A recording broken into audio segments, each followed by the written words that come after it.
Hello. হঠাৎ করে ও বলল চল বেরোবো চা খেতে।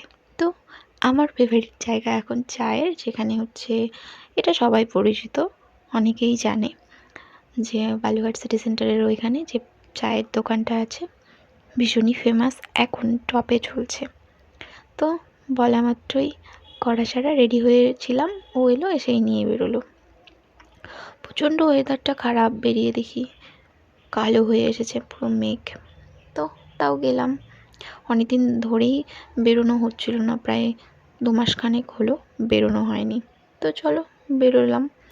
বেরিয়ে চাটা আর কিছুই না, ওখানকার চা আর আমি একটা নোনতা বিস্কিট ট্রাই করি। ওখানে অনেকে অনেক কিছু ট্রাই করে, আমি অন্য কিছু ট্রাই করিনি।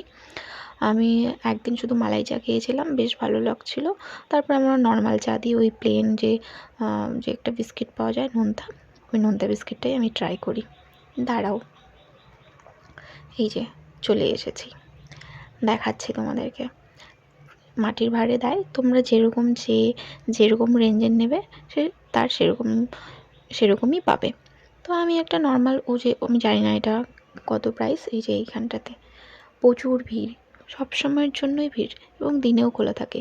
তোমরা যদি কেউ দিনে আসতে চাও, মানে দিনে যখন আসো কেউ, তোমরা একবার হলেও ট্রাই করো। আমি তো এখানে সন্ধ্যাবেলা করেই আসি।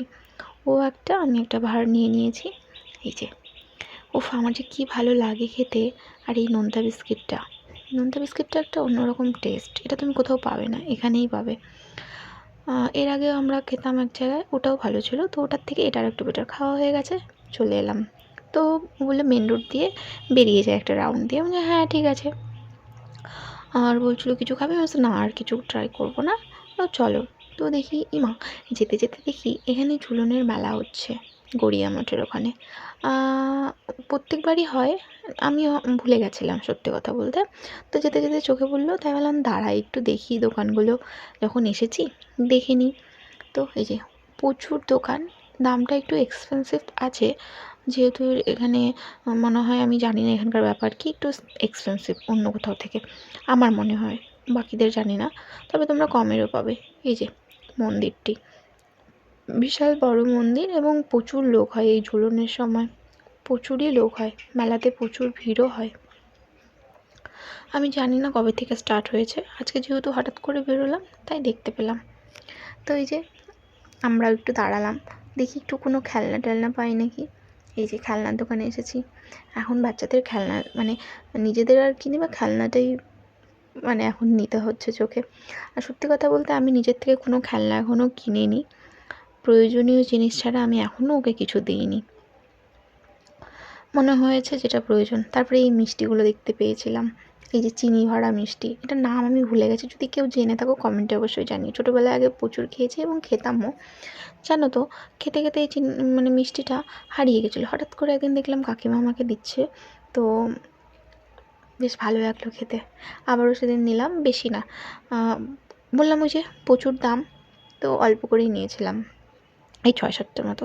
সবাই মিলে ট্রাই করবো। হয়ে গেছে। এই যে আস্তে আস্তে বৃষ্টি পেয়ে গেছি।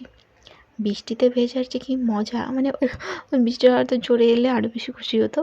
বৃষ্টিটা পড়ছে টিপ টিপ, টিপ টিপ না, বেশ ভালোই জোরে বৃষ্টি পড়ছে। ও তো আমাকে বকা দিয়ে যাচ্ছে, হেলমেটটা নেই, হেলমেটটা বলছেন দেখো কতদিন পর বৃষ্টিতে ভিজতে পারছি। আমি তো একা নিই না, আর একজন আছে, ওই জন্য হয়তো বকছিল। এই যে একটা বল নিয়েছি, দেখাচ্ছি ওকে, ও প্রচুর এক্সাইটেড। খেলনাগুলো পেলে ভীষণ এক্সাইটেড হয়ে যায় বাচ্চারা, বিশেষ করে রেড কালার, তো ও আরও এক্সাইটেড হয়ে গেছে। এই যে চলে এলাম ভিজে টিজে। আজকে সন্ধ্যেটা এইভাবেই কেটে গেল। আর এখন তো যুদ্ধে নামতে হবে, খাওয়াতে বসতে হবে, তাই ফ্রেশ হয়ে তাড়াতাড়ি করে খাওয়াতে বসবো, এই আর কি। মানে কি বলবো, বেরোনোও তাড়া, বাড়ি ঢোকারও তাড়া। যেহেতু লিটিল চ্যাম্পটা আছে, ওকে তো ঠিক টাইম মতো খাবার দিতে হবে, না হলে তো সমস্যা বলো। এই জন্য